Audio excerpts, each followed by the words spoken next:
बुजुर्गों, माताओं, भाई और बहनों, आज जबकि हम सब यहाँ इकट्ठे हुए हैं, ये देख कर के कितने प्रेम से और कितनी खामोशी से आप सब यहाँ इकट्ठे हुए हैं और इतनी बड़ी तादाद में, तो आपके दिलों में जो प्रेम परम संत कृपाल सिंह जी महाराज और संत दर्शन सिंह जी महाराज ने जगाया है, वो आपके अंदर से उमड़ उमड़ कर बाहर दिखाई दे रहा है। हम सब बड़े खुशकिस्मत हैं कि इन महापुरुषों की दया में हम सब पर पड़ी। बार बार ये महापुरुष हमें यही समझाते चले आए कि हम एक सच्चा इंसान बने, एक ऐसा इंसान बने जो प्रभु को याद करे, जो जाने कि प्रभु से उसका रिश्ता नाता क्या है, और ये जाने कि पिता परमेश्वर ने बड़ी अपार कृपा की कि हमें उस अवस्था में भेज दिया जिसमें कि हम उसकी जानकारी पा सकें। सिर्फ मानव चोले में ही प्रभु ने हमें वो सब पदार्थ दिए हैं जो हमें चाहिए अपने आप को असली रूप में जानने के लिए और पिता परमेश्वर को पाने के लिए। तो हे इंसान, तो अपने आप को जान, ये बार संत कृपाल सिंह जी महाराज फरमाया करते थे कि जिंदगी का मकसद क्या है, उसकी हम जानकारी पाए। और अगर हमारा मकसद हमें समझ में आ गया तो फिर उस मकसद को पूरा करने के लिए कदम कैसे उठाने हैं, वो इन महापुरुषों ने रास्ता बड़े आराम से हम सबको समझा दिया। इंसान क्या है,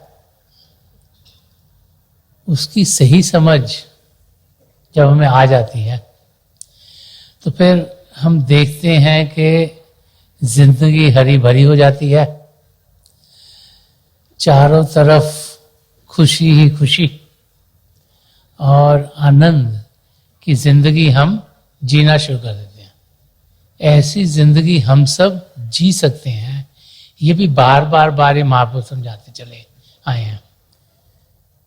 जब हम जिंदगी से गुजर रहे होते हैं तो हम अलग अलग अवस्थाओं में होते हैं, तो बहुत सी बार हम सोचते हैं कि शायद हमारे हिस्से में कुछ तकलीफें ज़्यादा हैं, शायद प्रभु की दया किसी और के ऊपर ज़्यादा है, और फिर हम ये समझना शुरू हो जाते हैं कि जैसे कि हम शायद वो नहीं पा सकते जो कोई और पा सकता है।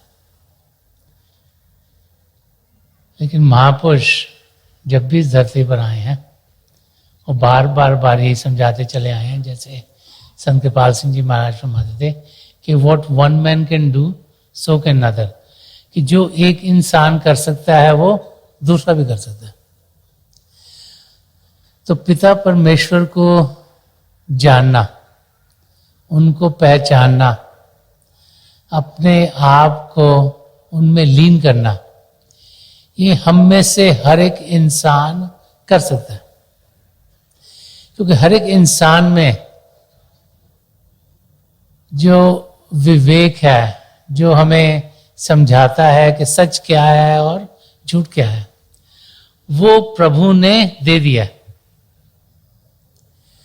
जो उसका इस्तेमाल करेगा वो अपनी मंजिल को जरूर पाएगा, और जिसको सब कुछ मिला हुआ हो और वो इसका इस्तेमाल ना करे तो वो फिर कुछ भी पाए बगैर इस धरती से चल बसेगा।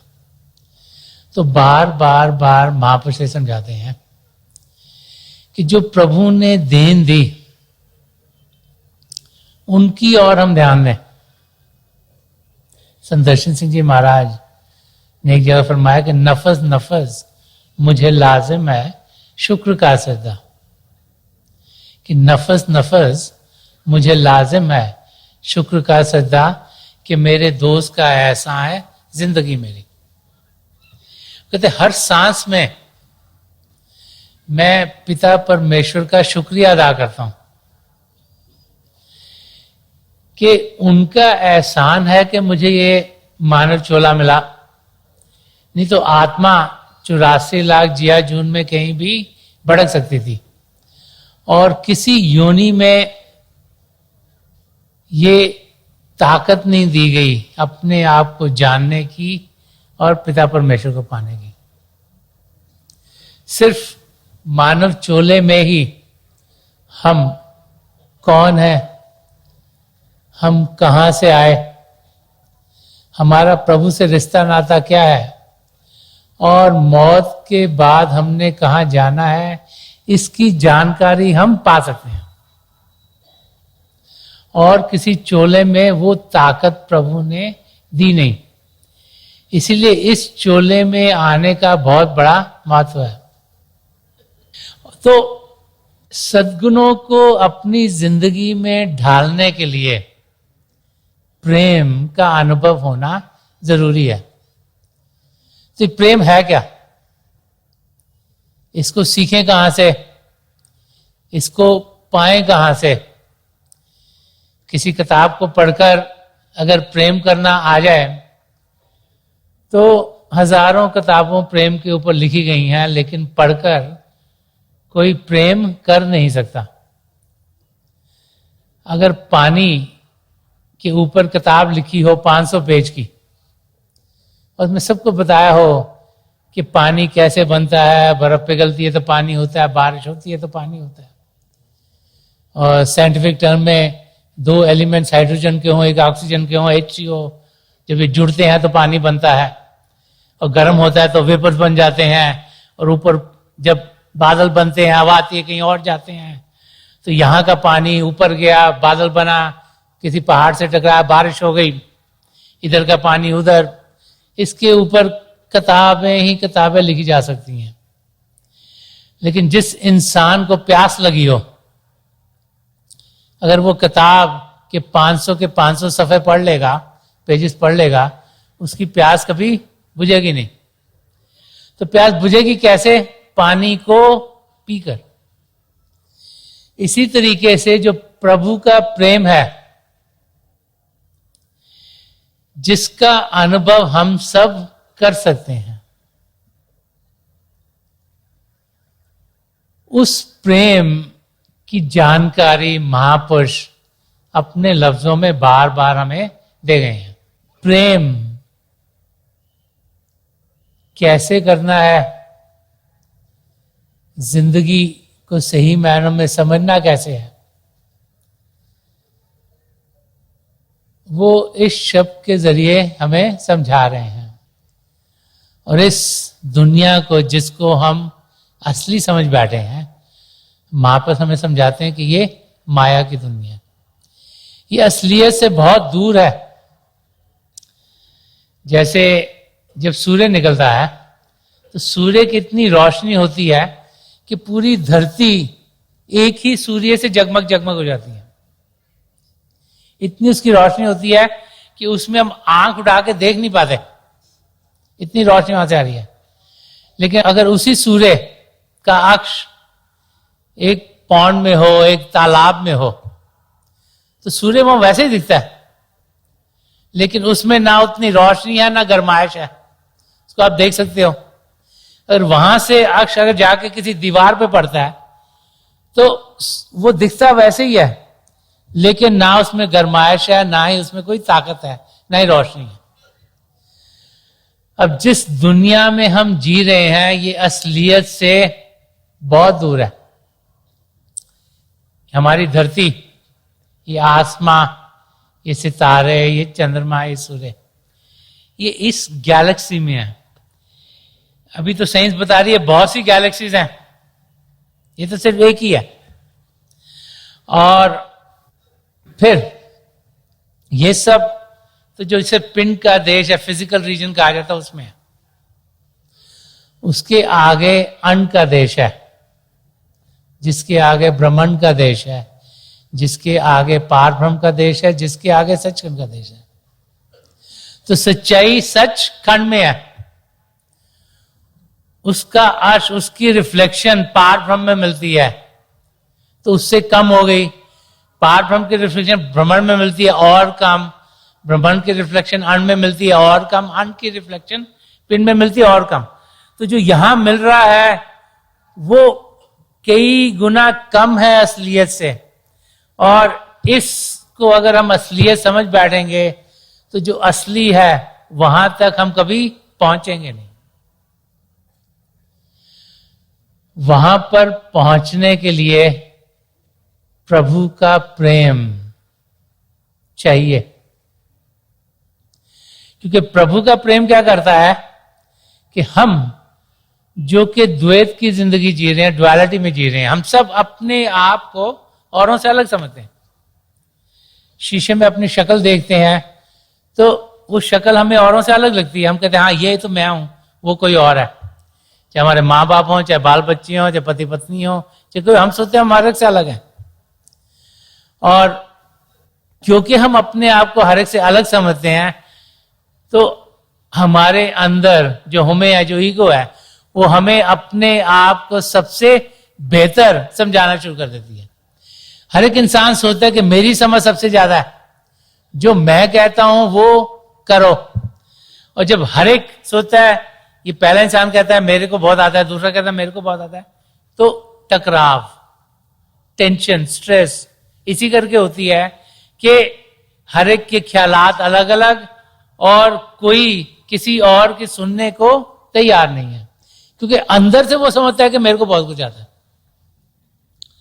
इसलिए कि उसे बाहर की दुनिया का शायद ज्ञान है।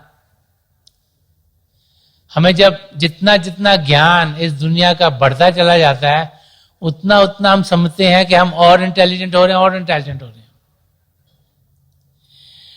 लेकिन महापुरुष समझाते हैं कि जरूरी नहीं कि जो इंसान बहुत इंटेलिजेंट होगा वो पिता परमेश्वर को पाएगा। वो एक्चुअली समझाते हैं कि जो ज्यादा दुनिया की चीजों की जानकारी पा रहा है, उसका समय उन चीजों की जानकारी में ज्यादा लग रहा है और वो असलियत से दूर जा रहा है। ये दो जाति रूप हैं परमात्मा के, ज्योति और श्रुति, लाइट एंड साउंड, जो हमें इन आंखों से दिखते नहीं, कानों से सुनते नहीं, लेकिन कण कण में समाये हुए हैं। तो इनकी जानकारी कब होगी? जब हमारे अंदर प्रभु के लिए प्रेम जागृत होगा। तो कबीर साहब इस शब्द के जरिए हमें समझा रहे हैं। तो वर्ड्स बड़े इंटरेस्टिंग है। कर साहेब से प्रीत रे मन, कर साहेब से प्रीत। वो नहीं कह रहे हे इंसान, हे आत्मा, तू प्रीत कर परमात्मा से। उन्हें मालूम है कि इस समय हम मन के काबू में हैं। उन्हें मालूम है कि हमारा असली रूप आत्मिक है, लेकिन इस शरीर में आत्मा है, मन भी है, और मन आत्मा के ऊपर हावी है। मन जो कहता है हम वही करते हैं, मन जो चाहता है हम वही करते हैं। तो मन हमें कभी इधर धकेलता है, कभी उधर धकेलता है, कभी उधर धकेलता है, कभी उधर धकेलता है, क्योंकि मन तो चाहता नहीं कि हम पिता परमेश्वर को पाने। मन काल का एजेंट है। काल के कब्जे में निचले तीन दायरे हैं, पिंड, अंड और ब्रह्मांड। तो काल ने तीन मन बनाए, पिंडी मन, अंडी मन, ब्रह्मांडी मन, जो हमारी आत्मा के साथ जुड़ जाते हैं। और उनकी ड्यूटी, उनका काम यह है कि आत्मा को परमात्मा की ओर जाने नहीं देना। तो अपना काम बड़े वो अच्छी तरह से कर रहे हैं। तरह तरह के खेल तमाशे, नई नई अट्रैक्शंस इस दुनिया की, नई नई चीजें निकलती रहती हैं ताकि इंसान उनकी ओर ध्यान दे और असलियत की ओर जा ना पाए। अब जब पुराना जमाना था, इंसान खेती बाड़ी करता था, गेहूं उगोता था, सब्जियां फल उगोता था, खाता था और जीता था।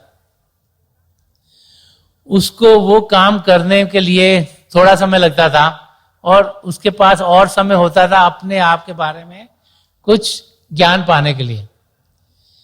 तो आजकल के टाइम में क्या हो रहा है, अगर आप सब अपनी जिंदगी को देखें तो सुबह से जब आप उठते हो और रात तक जब तक सोते हो तो आपको तो ऐसे ही लगता है कि इतना काम है, इतना काम है, ये भी करना है, ये भी करना है, ये भी नहीं हुआ, वो भी नहीं हुआ, ये नई चीज आ गई, इसकी भी जानकारी चाहिए, वो भी मेरे को पता होना चाहिए, कि सारा का सारा समय उसमें निकल जाता है और अपने बारे में कुछ तरक्की करने के लिए, कुछ जानकारी पाने के लिए किसी को समय नहीं मिलता।